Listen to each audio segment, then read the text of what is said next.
Hai teman-teman yang berbahagia, berjumpa kembali dengan saya Dr. Andri, spesialis kedokteran jiwa dari Rumah Sakit EMC Alam Sutera, Tangerang.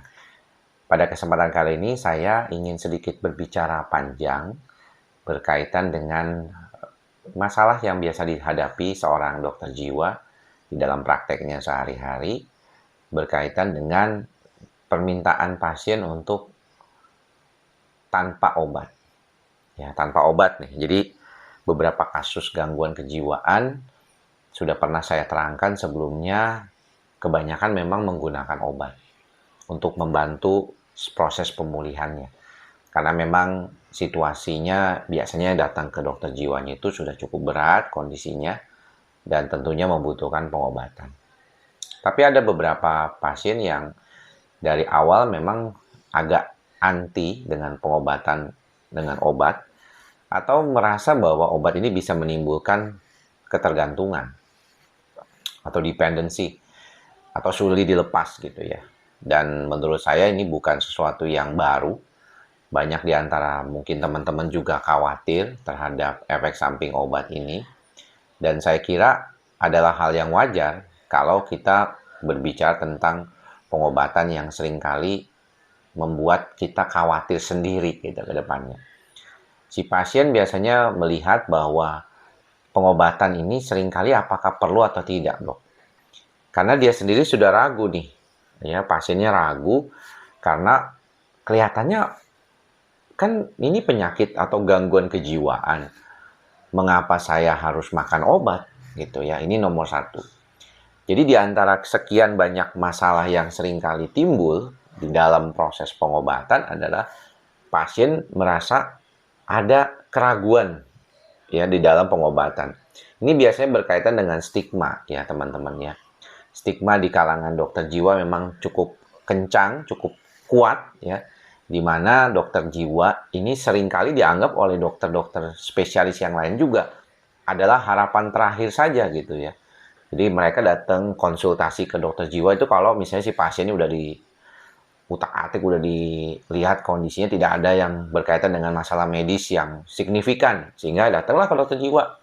Ini dari pikiran gitu, tanpa menerangkan ke pasien bahwa kondisi pikiran ini bisa mempengaruhi tubuh kita. Karena pada dasarnya pikiran itu kan bersumber dari otak. Dan otak adalah bagian dari tubuh kita, bukan? Jadi nggak perlu bingung gitu sebenarnya. Cuma mungkin banyak di antara teman-teman yang seringkali mengatakan begini, dok, saya merasa apakah perlu ya saya makan obat? Ini seringkali membuat saya ragu nih dok, datang ke dokter. Apalagi pasangan tidak mendukung, orang tua yang masih bersama dengan orang tua merasakan nggak perlulah. Kamu itu tinggal berpikir positif saja, nanti juga akan membaik dengan sendirinya. Atau ada beberapa orang juga mengatakan nggak perlulah sampai seperti itu. Karena nantinya kamu akan diberikan obat yang bikin kamu ketergantungan, agak susah lepas nantinya begitu. Apakah demikian dok? Pada dasarnya kondisi gangguan kejiwaan itu bisa tanpa obat. Memang betul sekali teman-teman ya. Ada beberapa masalah kejiwaan yang bahkan sudah sampai gangguan sekalipun itu bisa sembuh dengan tanpa obat. Biasanya ini keluhannya ringan ya atau masih sedang dan si pasien ini memang benar-benar mengikuti cara-cara non obat yang diberikan baik oleh dokter ataupun teman-teman kadang-kadang bisa datang ke psikolog misalnya. Dan benar-benar tuh terapinya itu dilakukan dengan tepat dan sesuai dengan rencana terapinya. Ada beberapa yang menggunakan terapi kognitif misalnya, mengubah pikiran-pikiran negatif yang membuat si pasien itu seringkali berpikir negatif atau overthinking atau netting ya istilah negative thinking terhadap kehidupan kesehariannya gitu. Dan ini tentunya menjadikan si pasien itu merasakan kayaknya susah untuk keluar dari pikiran tersebut. Nah, itu bisa tuh dengan menggunakan teknik non-obat, misalnya dengan menggunakan teknik psikoterapi tadi. Namun, seringkali yang terjadi adalah teknik psikoterapi ini tidak dilakukan secara tepat. Artinya si pasien itu datang cuma sekali ke psikolog gitu ya, atau Ada beberapa hanya melakukannya via coba-coba sendiri gitu ya, dengan teknik di internet gitu ya, dengan konseling online yang juga tidak terlalu signifikan gitu ya, menjalani proses itu tidak sesuai gitu ya, kadang-kadang diminta bikin PR atau homework ya, dalam hal ini biasanya sering kali karena kan nanti akan ada beberapa teknik dengan mengisi workbook ya, itu tidak dilakukan gitu, jadi ya nggak konsisten gitu, jadi akhirnya hasilnya ya nggak kelihatan. Namun sebagai dokter jiwa yang banyak berpraktek di rumah sakit swasta dan datangnya pasien-pasien ini kebanyakan sudah melewati berbagai macam dokter spesialis sebelum ke dokter jiwa, saya sebagai dokter yang bergerak di bidang psikosomatik lebih dominan banyak bertemu dengan pasien-pasien yang memang memerlukan pengobatan. Ya, mengapa? Karena kebanyakan kondisinya sudah cukup berat dan lama. Berat dalam hal ini adalah karena dia sudah berkunjung ke berbagai dokter, tidak menemukan apa yang ada ataupun yang dia alami, dan dia tetap bersikeras bahwa ada sesuatu yang salah dengan dirinya. Bisa terjadi pada pasien hipokondriasis atau pasien-pasien yang mengalami uh, somatisasi, atau di dalam bahasa sehari-harinya kita kenal dengan istilah masalah psikosomatik. Dan kadang-kadang kalau demikian, itu nggak bisa tuh kalau tidak pakai obat. Karena tujuannya adalah menstabilkan segera sistem saraf pusat yang berlebihan, sehingga menimbulkan gejala-gejala seperti gejala lambung, sesak napas, dan yang lain-lainnya tadi. Makanya nggak heran kalau teman-teman sering melihat atau mungkin menceritakan, teman-teman ada beberapa yang datang ke dokter gitu ya. Saya juga punya beberapa cerita ketika si pasien itu hampir merasakan gejalanya tuh hilang 100%. Padahal baru sekitaran 2 minggu sampai 1 bulan berobat. Ya, signifikan berubah. Kenapa? Karena memang kondisinya yang salah itu adalah di sistem saraf pusatnya. Di otaknya itu yang mempersepsikan salah. Sehingga gejala-gejala yang dialami oleh dia itu merupakan gejala yang sebenarnya itu ya tidak terlalu berkaitan dengan kondisi organ yang misalnya kalau di lambung ada ulkus, ada gastritis gitu ya. Enggak ada masalah.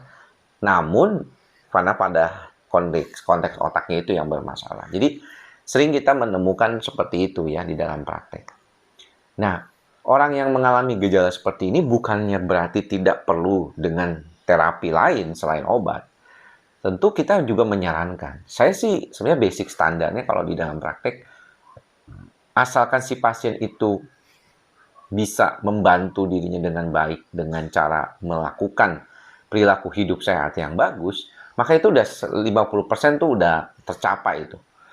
Tidurnya bagus, kemudian juga makannya baik, ya, tidak berlebihan, kemudian juga biasanya si pasien juga seringkali disarankan untuk melakukan olahraga yang teratur gitu. Itu sangat dominan tuh ya menurut saya membantu proses perbaikan si pasien itu sendiri. Dan yang biasanya juga dilakukan adalah bagaimana dia memahami tentang masalahnya sendiri. Kita kadang-kadang ketemu dengan pasien yang sebenarnya sudah tahu sih masalahnya gitu ya. Dia udah tahu problemnya, tapi kesulitan gitu untuk mengelola problem ini menjadi sesuatu yang sifatnya itu dia pahami sendiri sebagai hal yang bisa memicu terjadinya kecemasan atau masalah-masalah gangguan kayak gitu. Yang misalnya contohnya ya di pekerjaan lah. Di pekerjaan tuh sering banget ya dia bosnya, atasannya mengalami masalah, kemudian dia menjadi sangat problematik masalah tersebut sehingga dia akhirnya nggak mau ya dia harus belajar untuk mengenali problem-problem tersebut dan berupaya untuk memecahkannya. Tapi kadang-kadang kan tidak seperti yang kita bayangkan gitu. Problem itu kadang-kadang sulit untuk ditangani gitu. Sehingga mau nggak mau ya mesti kita terima gitu. Dan kalau kita terima ini dengan tanpa kesadaran, si pasien akan merasakan, kok gitu ya? Kelihatannya saya kok jadi sulit untuk mengatakan, saya bisa terima ikhlas gitu apa yang terjadi pada saya. Saya kepengen kalau bisa ini dilakukan suatu upaya menghilangkan gitu sumbernya dok gitu ya, tapi kan si bosnya kita nggak bisa utak-atik gitu, ini sesuatu yang di luar kemampuan kita. Kemampuan kita adalah bagaimana kita bisa menghadapi situasi tersebut. Kayaknya itulah yang banyak menyebabkan pasien itu akhirnya tidak bisa lepas dengan obat karena sumber stresnya masih ada gitu, tapi ya, dia nggak bisa ngapa-ngapain terhadap sumber stres tersebut. Belajar untuk mengatasi juga tidak bisa, dan akhirnya ya berputar ya, berputar-putar seperti itu yang menyebabkan si pasien mengalami kecemasan terus-terusan. Nah, obat bisa ngebantu dia menjalani kehidupan sehari-hari, tapi entah sampai kapan gitu kadang-kadang ya terjadi problema itu. Inilah mengapa pada pemilihan obat kita perlu obat yang secara umum bisa dipakai dalam jangka waktu lama, tidak mengakibatkan efek samping yang berat kepada pasien. Mungkin efek samping sedikit bisa jadi perubahan siklus menstruasi, kadang-kadang adanya seksual libido yang menurun, kadang-kadang itu terjadi juga. Kemudian si pasien juga kadang-kadang mengalami ngantuk di awal biasanya terapi, atau mual ya, sakit kepala di awal-awal pemakaian antidepresan misalnya. Tapi ketergantungan terhadap obat ini tuh tidak seperti kayak ini kalau dilepasnya akan jauh lebih parah gitu. Enggak ya. Karena pada dasarnya si pasien itu membutuhkan untuk membantu stabilitas kondisinya. Jadi kalau saya lihat teman-teman sering komentar, banyak di antara teman-teman yang merasa saya ini kok makan obat nggak berhenti-berhenti ya dok, ya dokternya kok kayaknya nggak ngobatin saya dikasih obat terus gitu ya. Yang paling penting sebenarnya teman-teman bisa berusaha tanpa obat ya, tapi teknik caranya itu memang nggak gampang. Dan ini mengingat juga sih teman-teman, pada beberapa pasien yang datang ke dokter jiwa di rumah sakit umum daerah di mana mereka menanganinya tuh lebih dari 30 pasien per hari dengan waktu yang begitu singkat, agak susah memang, apalagi melakukan psikoterapi. Saya aja bahkan tidak mudah melakukan psikoterapi karena di antara pasien-pasien saya ini memang kesulitan ya dalam artian ini untuk membantu dirinya untuk datang misalnya setiap minggu susah, saya waktunya nggak ada, jadi kita nggak bisa fasilitasi itu.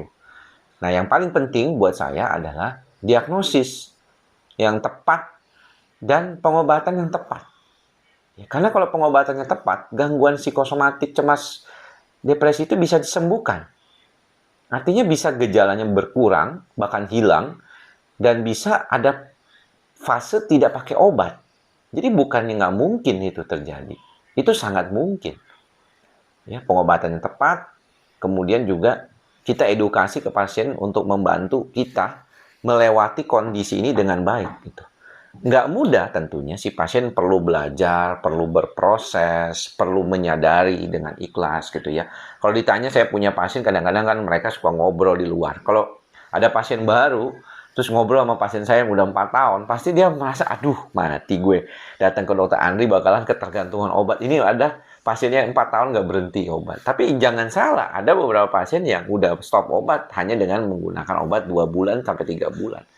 Jadi nggak bisa kita memberikan persepsi yang sama terhadap situasi pasien yang ada di dalam klinik psikosomatik sehari-hari gitu. Jadi ini sangat sesuatu yang mungkin perlu dipahami juga oleh teman-teman.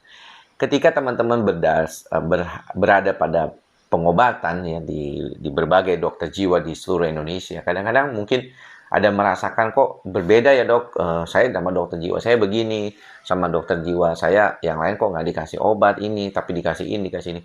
Pada dasarnya dokter jiwa itu akan memberikan pengobatan sesuai dengan standar teori yang dia pahami terkait dengan kondisi dia dan juga pengalamannya beliau di dalam praktek sehari-hari.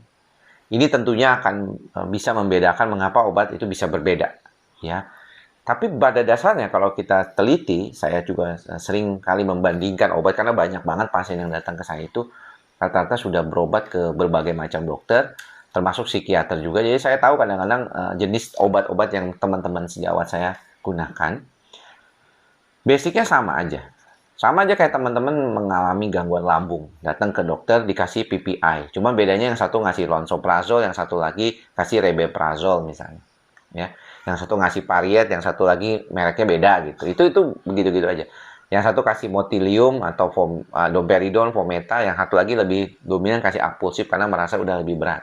Atau yang satu lagi kasih obat dengan obat anti cemas, yang satu lagi nggak perlu karena merasa ini nggak perlu diberikan. Jadi beda-beda gitu. Sama kayak dokter jiwa juga, basicnya sama sih, dikasih antidepresan, anti cemas, antipsikotik kadang-kadang kalau perlu, karena dosis kecil antipsikotik itu membantu, bukan cuma buat skizofrenia, tapi juga untuk pasien depresi cemas.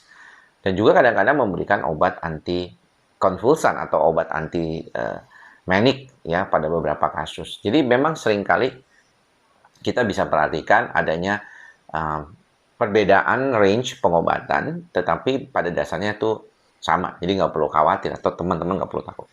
Namun kadang-kadang mungkin karena pengalaman setiap orang berbeda, seperti saya misalnya, saya lebih banyak berhadapan dengan pasien cemas psikosomatik, maka pengalaman saya di bidang cemas dan psikosomatik, menerima pasien sehari-hari 20-an, sehingga dalam satu minggu saya bisa terima pasien misalnya sekitar 20 kali 5, 100 pasien per minggu gitu ya, untuk kasus-kasus cemas psikosomatik. Jadi lama-lama ya saya terasah.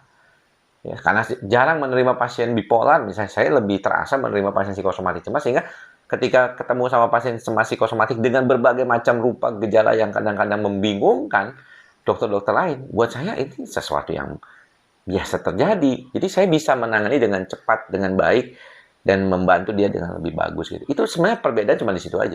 Cuman belum tentu kalau saya punya pasien misalnya skizofrenia, apalagi kami di rumah sakit tidak ada perawatan jiwa. Jadi nggak pernah bisa melihat perkembangan pasien jiwa gitu ya secara hari per hari gitu ya. Akhirnya ya untuk pasien-pasien skizofrenia mungkin teman-teman di rumah sakit jiwa jauh lebih terampil ya membantu gitu ya. Jadi sebenarnya basicnya terkait dengan teori. Pertama, pengobatan itu ada dasar teorinya, nggak sembarangan. Obat itu diberikan berdasarkan teori yang ada.